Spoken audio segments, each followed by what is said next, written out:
Welcome to Woman2Woman Today, where we're having intimate conversations with inspiring women while doing some fun projects that are going to teach us something new. I'm your host, Jen Maseda, and we want this show to be a bright spot in your lives. Now, listen, if the only photographs you have of your family are stuck on your phone because they aren't good enough to put on the walls, you need to keep watching today's show. With us today is professional photographer Dina Godzik of Dina Godzik Photography. She specializes in portraits and weddings. Her portraits are timeless and so beautiful. And now Dina is with us on Woman2Woman Today. Welcome, Dina. Thanks for having me. Absolutely. Tell me how long you've been a photographer and what was the inspiration for doing this work? I've never had a job outside of the field since I was kicked out of the house in the summer and told to get a job. I started working in a photo lab at age 16, and I've been in the industry ever since, assisting other photographers and then eventually going out on my own. That's fantastic. What's the first camera that you ever had? Well, definitely a Polaroid. Okay. I can remember using that. And then the Pentax K1000, you can't go wrong with that. Okay. Why? Tell me. It's just the most pretend basic. I know nothing about photography because I really don't. Yes. It's the most basic camera you can get, and you really have to learn how to use the different settings. So more challenging taught you. Right. Okay. All right. So it just was happenstance that you started in this studio, or when you were younger and having to work over the summertime? How did you get that position? It was a lab. The owner just handed me a big giant manual and said, "Figure it out." And he was kind of grouchy, and I figured it out. And awesome. It was, interesting to me, and I really honed in on the editing part of it, because that's mostly what lab work is like. Okay. Then I went on to college. I went to the Art Institute of Boston. Okay. Back in the days when they taught you how to take pictures with film and develop your own film. And then after working in more labs and assisting other photographers, I eventually had a family of my own, and my kids really got me on a different path of portraiture, and things had moved toward digital at that point. So it was a lot of relearning. Okay. Things had changed a lot. Yeah, I was going to ask you. Tell me about the industry, and we're the same age, so I remember the Polaroids and having that, and then also in school learning how to develop your own film. It's so different now. I almost want to say I don't pick up a camera anymore. I just use a phone. I think a lot of people do.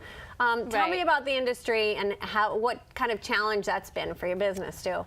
I haven't noticed so much challenge for my business. I don't think anything beats a really classic, beautiful portrait. I've certainly seen some great selfies and some great pictures on phones. I haven't taken many myself, but I've seen some great ones too, but not like you can get from a DSLR. So if you are interested in photography or something, it's definitely worth investing in. You'll teach yourself a whole bunch of new stuff, and it can be really fun. No, I'm sorry. Go ahead. I was going to say, well, how do you teach yourself new techniques and? Well, I think that one of the best things to do is look at other photographers and find work that you like and try to emulate that in your own way. It's sort of giving yourself a basic lesson and trying to figure out how to get there. You have such beautiful photographs. I mean, you're on your website, on your Facebook page. They're really spectacular. And do you think that there's a possibility for people to learn that level of? Oh, of course. I did. You don't think your eye just comes naturally in how you? Well, that's part of it. And that's part of the creative part that I'm not sure you can really teach anybody. How you see things. Everybody sees things so differently, and that's the great part of looking at photography, because you just can see so many different perspectives. But you can learn anything, and you can learn anything these days on YouTube, through other photographers, through mentorships with other photographers. I take workshops and mentor with other photographers all the time just to keep my ideas going and get inspiration from other photographers, mostly women. That's good. So.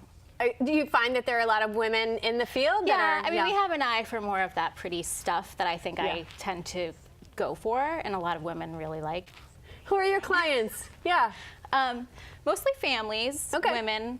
The guys are willing participants too, but they're not usually the ones calling me to to come up with the concept of how they want their shoot to be and what they want to wear. And that all goes into the planning of a successful portrait. Sure. And is it very different photographing a man as compared to photographing a woman? I mean, just positioning and the type of poses that you can do. They're much stronger poses, and they want it over and done with pretty fast. So. It's going to be rapid. That's funny. So who inspires you now? Lots of classic photographers from back when I was actually studying at school. I've still carried through some of the things that I loved, that I learned. Sally Mann is a photographer who, if you haven't ever seen her work, you should check it out. It's pretty cool. It's beautiful and very edgy at the same time.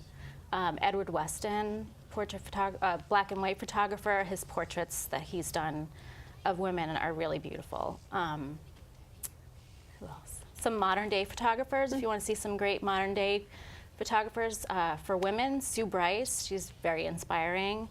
And another photographer out of New York City that I've had the chance to see work a few times is Meg Bitton. Her work is really beautiful as well. So that sounds familiar.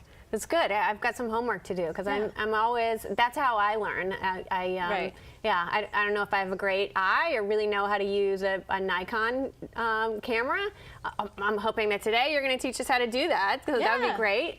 But I love taking pictures of the kids, and as they're growing and being able to capture that. I think capturing time is what you do, and you do it so well.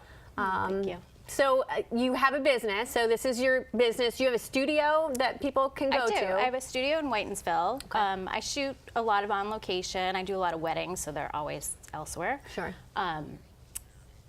In my studio, we mostly work during the colder months in New England, and we'll shoot a lot of classic portraiture, younger kids, babies, pets sometimes. Oh, okay. Yeah, lots of different things in the studio. But I love to incorporate the outside elements. There's nothing better than a portrait with nature and beautiful colors that you can incorporate into the wardrobe. And is that your favorite setting, you think? Is that I love to play around with the clothing and I mean, I have a great alleyway at my studio, so we can shoot like a really urban looking shoot, and parks across the street. So getting in the water is always fun. Yeah. Stuff like that. That's great. And where do you see your business growing? And where are you going to scale it in any way? Is this? Well, I myself have had all of my business come from word of mouth.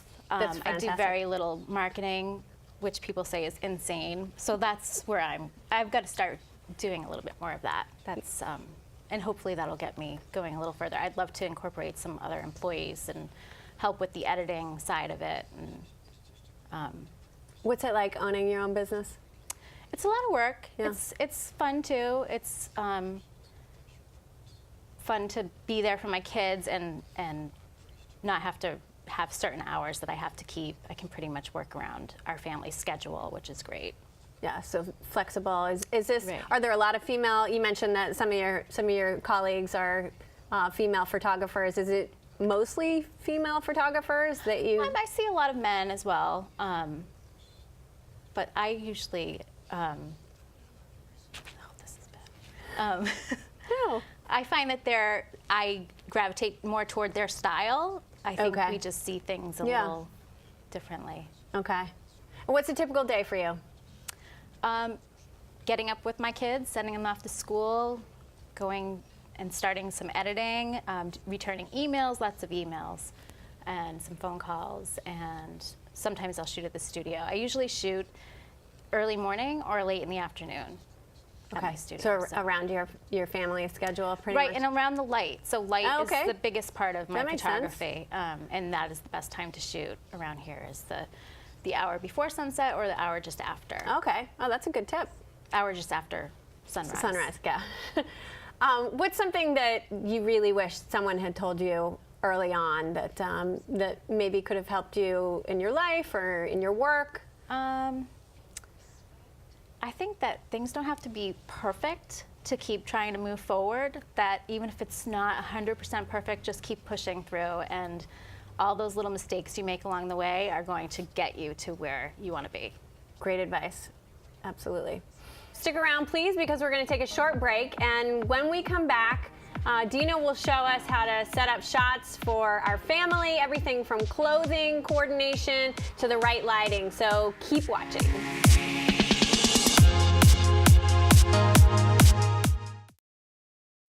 I'm Jenny Garth, and as a mother of 3, I know kids worry about a lot of things. Getting enough food to eat shouldn't be one of them. But here in America, that is a real worry for 1 in 5 children. This is unacceptable, and something Feeding America is working to solve. Through a nationwide network of food banks, Feeding America serves virtually every community in the United States, including yours. See how you can help your community. Visit feedingamerica.org. Together, we can solve hunger. Together, we're Feeding America.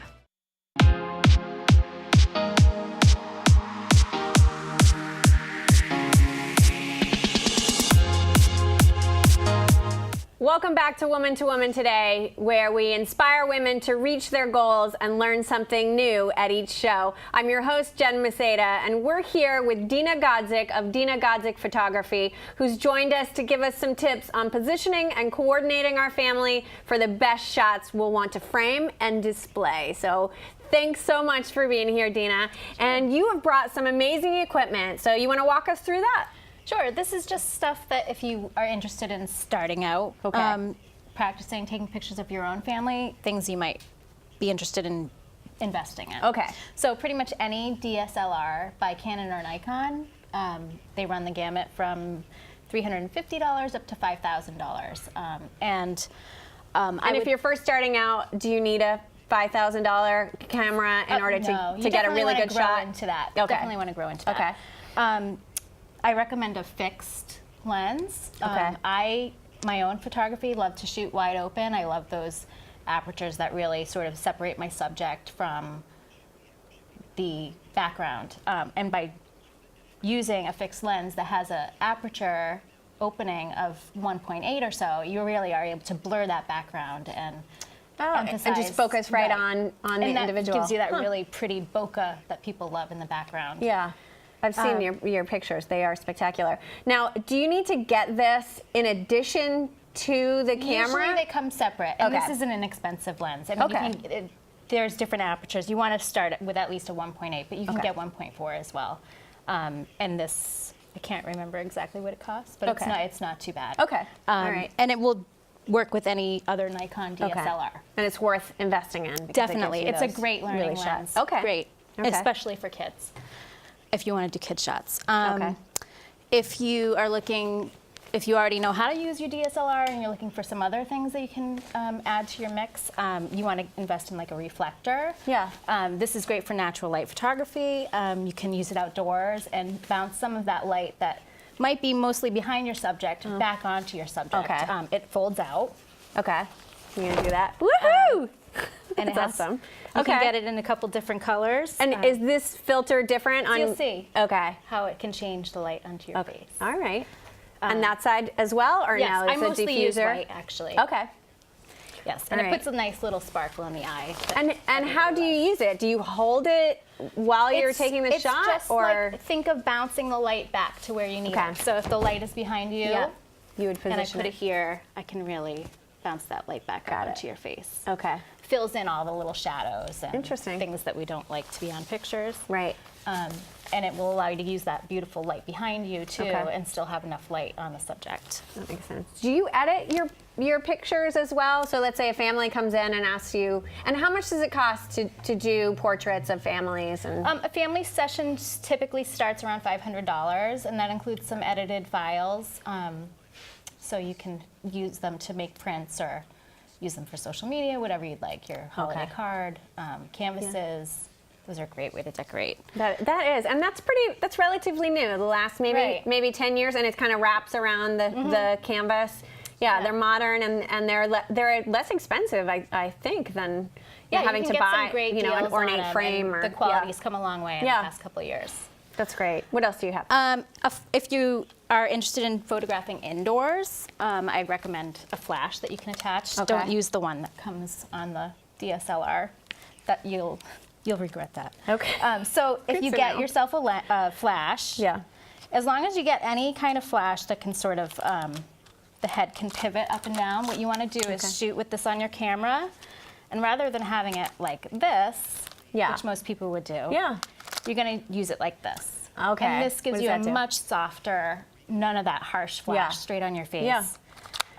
So when do you use this? Daytime, nighttime? Some people will use it during daytime to fill. I don't really do that, but nighttime. So if you're having a party, your kid's birthday party, and you're indoors, turn this on and point it right up at your white ceiling, and it'll create this beautiful, even lighting. Okay.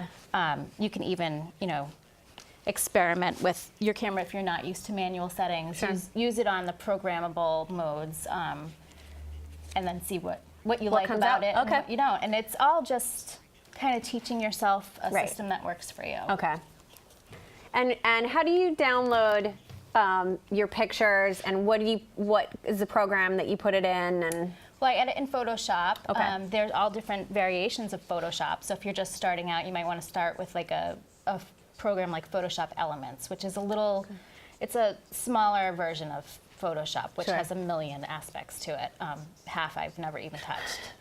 Well, what do you typically use? I mean, are there, within each application, are there specific things that you like, tone or filter, some kind of filter? So I do some things by hand, and I also purchase things called actions, which anybody can purchase, and you load them into your Photoshop program, and they'll give you different looks. Like if you like a vintage brownish tone to your photos, you can just hit that button and add a little or a lot of that brownish tone. Okay. And I noticed that in your business, you are pushing really far into vintage and advertising that more and more. Right. What's behind that?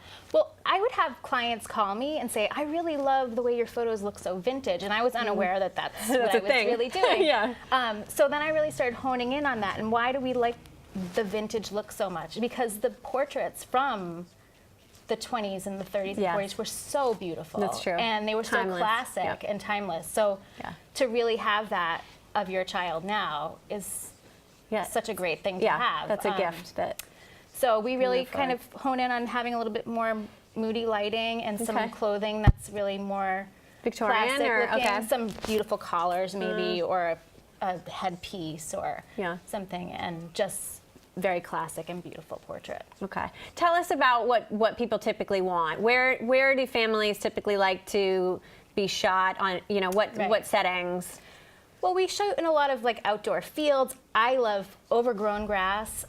People might think that's a little strange, but it always looks better. Old stuff looks great. Overgrown stuff looks great in a photo. We'll do some families on the beach sometimes. Sometimes people want to do something in their yard if they really have a great spot. And then depending on what their style is, we might go into an alley or go into the city. Yeah. I've seen a lot of when people engagement portraits or engagement photographs that are more industrial and more urban, and that's really that's cool. It can be really fun, and it's great to personalize it to you instead of me taking the same family portrait everywhere of everyone showing up in the white shirts, and those days are That's gone. true. So. Okay, well, tell us about that. How do you color coordinate, and what are your suggestions for that? Well, I'll talk to the client beforehand, and we'll talk about clothing choices and maybe more about colors. I always tell people not to match too much, just coordinate. If you all show up in the same shirts, that really is very 80s, and we don't do that anymore. Okay. Or I don't. Yeah. Okay, no, that's great that and people are receptive to suggestions because we all have that fantasy or that idea of what pictures should look like. Another trend that I've seen a lot of is boudoir pictures. Is that something that you're involved in? And yeah, those can be great too. It's so empowering to have a beautiful picture of yourself that you can look back on and say, look how great I look look. how great I look. I personally did it myself when I was in Vegas one time, and it really was empowering. Was it? So I recommend it as a gift to your husband, but more as a gift to yourself. More for yourself. And it makes a great gift if you are looking for like that gift for your fiance on your wedding day, to hand him a nice little book of naughty little pictures. Yeah. Not too naughty, but no. And it's everybody's different in their comfort level and how they feel. Right. They don't necessarily need to be nude. Most times they aren't. It's just showing just enough of everything. To be, tantalizing. Right. Yeah, that's beautiful. beautiful. And how do people get comfortable with pictures? Boudoir definitely, I'm thinking they have a glass of wine. Sometimes we'll provide some wine. Yeah, if you need but that. not just too much, boudoir. though. What other? How else Right. do you really get Just people to talking relax? to the client, telling them they're doing great. Yeah. Really, really telling them how to move their body and how to move their angles so that it works for them and they get a really great picture. People love direction, I find. So Yeah, well, because they want a beautiful Right. shot, and you're the expert. So yeah, Right. it would bode well if they listen to you. That would be good. Right. Yes, do you have other equipment that you want to share with us? That camera is huge. What is the lens on this Nikon right here? This is a 70 to 200, so this is great for creating that creamy skin tone and lots of blurred background. So you'll shoot fully extended, like I said, a big aperture again, like at 2.8. So you said start with a 1.8, and now. This 1.8 to 3.2 will give you that nice creamy background. Okay. And this is a great lens to start out with. It's light. Yeah. It's just easy to learn. It's not what I would recommend for a portrait of a model. Professional, okay. But it's great for Yeah, kids. okay. They have those nice chubby little round faces Ah, anyway. yeah. It will make someone's perfect face look skin. chubbier. Okay. So it's not great for us grown-ups. Well, me with a narrow face, I'm fine with any kind of chub you want to add to it. It's totally fine. This are we is gonna? for further away. Okay. Are we gonna practice now? We're gonna Sure, practice we on can the girls. pose the girls Okay. a tiny bit. All right. So we have some beautiful models. Do you want to introduce our models? Hi, girls. Welcome to the show. So what are we gonna do with the girls? Well, we can do like a sibling shot. Would you like to do that? Pretend Okay. you're sisters for the. They almost look like For a few sisters. minutes, sure. So it's Bella and Finola. Yeah. So thank you for being here. All right. Okay, so Do your magic. if Finola was the big sister, I would have her sort of turn her body facing this way, and you're going to put your back right up against her belly. So you're going to Turn turn Bella. just like this, and she's going to give you a nice little snuggle right around your shoulders. And you're going to lean your heads right together, Aw. and then you'd look right to me. And I'm going to shoot that. I always want to keep the eyes in the top third of the frame when I'm photographing. Okay. And you're going to look right here, girls. And if I went horizontally, I'd want to put it off center just a tiny bit. Okay. All right. Now, Bella, who's my daughter, is, and it looks like Finola too, is a perfect subject. But what do you do if you have someone that is not such a, not. That you need happens to quite a encourage bit. them. So can you give us some tips on how to do that? Because we'll take that home to Sebastian. And That definitely helps. Happens quite a bit. Okay. So sometimes we promise an ice cream at the end, or I'll just sort of work with the oh, wow, $20. I'll just work with the child You're and lucky. talk about what they like. Okay. So it doesn't feel so much like they have to sit still. And Right. we will And move. pose them. We'll coordinate that into the session too, like a lot of running and playing and jumping and singing. okay. Nobody wants to just stand Right. there and be still, especially at age 5. Yeah, so sure. It doesn't work out. No. Okay. So we definitely take that into consideration. That's why those outdoor sessions are so fun. Okay. So you styled Finola today. Can you tell us a little bit about, the choices that you made? And We just got something sort of basic. It has a little embellishment to it, but you don't want to do anything too crazy. And then a little coordinating hairpiece. But if she was outside, I probably would have her on a chair in similar colors, or place her next to, a blossoming white tree or something. Keep all the colors sort of similar and working together. Okay. You want to do another pose? Sure. Do some What more else do you want to shots? do? We should do the one that we did for a Christmas card one year. Oh, that would be a good Okay. idea. Do you remember how you were positioned? I'm not sure. How were you? Oh, we don't have that special blanket. So let's do one of each of you together. So if we're gonna do a headshot of each of you, so if I'm gonna have you separate for a minute. So Finola, you turn into Jen, Okay, face me. and you're just gonna look right at me, and you're gonna turn your face this way a tiny bit more for me. Lift your chin, and I'm gonna shoot a little bit higher than her eye line. Okay. So I'm a little taller than her. If I was a grown-up, I might actually stand on a ladder. Okay, and what does that do? It's just more of a connection with their eyes. It's places their eyes in the top third of the frame, which is just more presentable. Okay. Okay, ready? And I'm gonna have you turn, there we go, and just turn your face a tiny bit more for me. Drop that shoulder down just a tiny bit. Nice smile. Awesome. Good job. That's awesome. Good.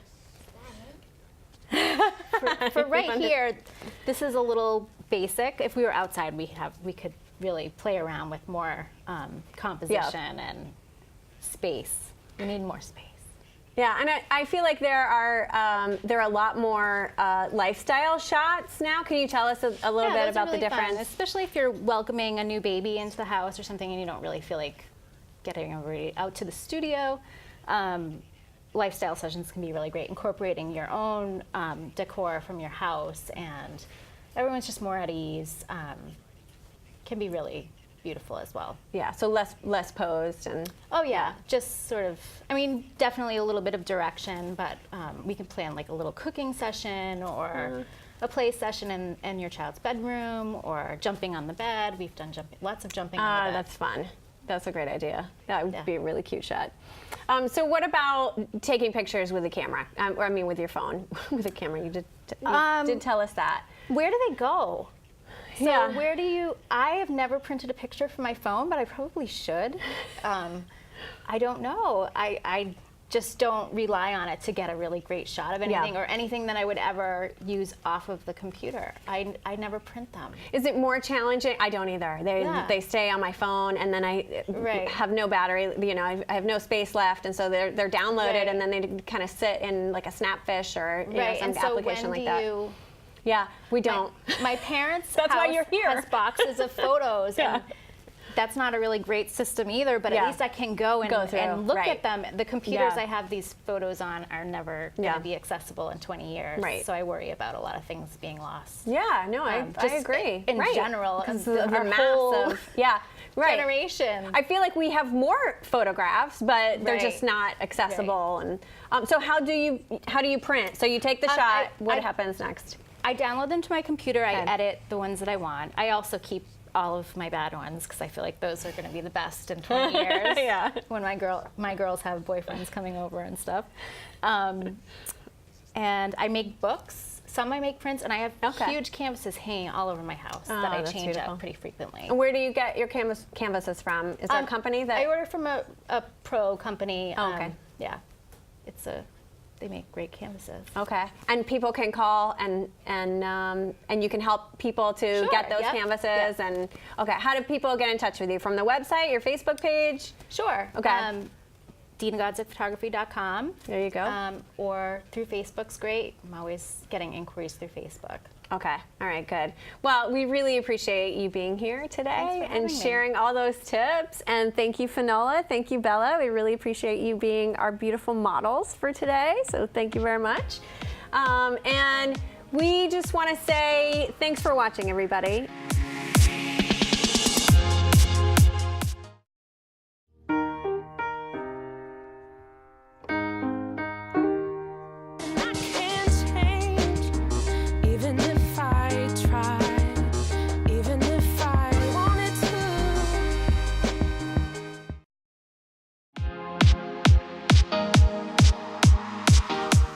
Big thanks to Dina Godzik from Dina Godzik Photography and her lovely volunteers, Finola and Bella. Please remember to follow, like, and subscribe to Woman2Woman Today on Twitter, Instagram, and Facebook, and YouTube as well, so you don't miss a show.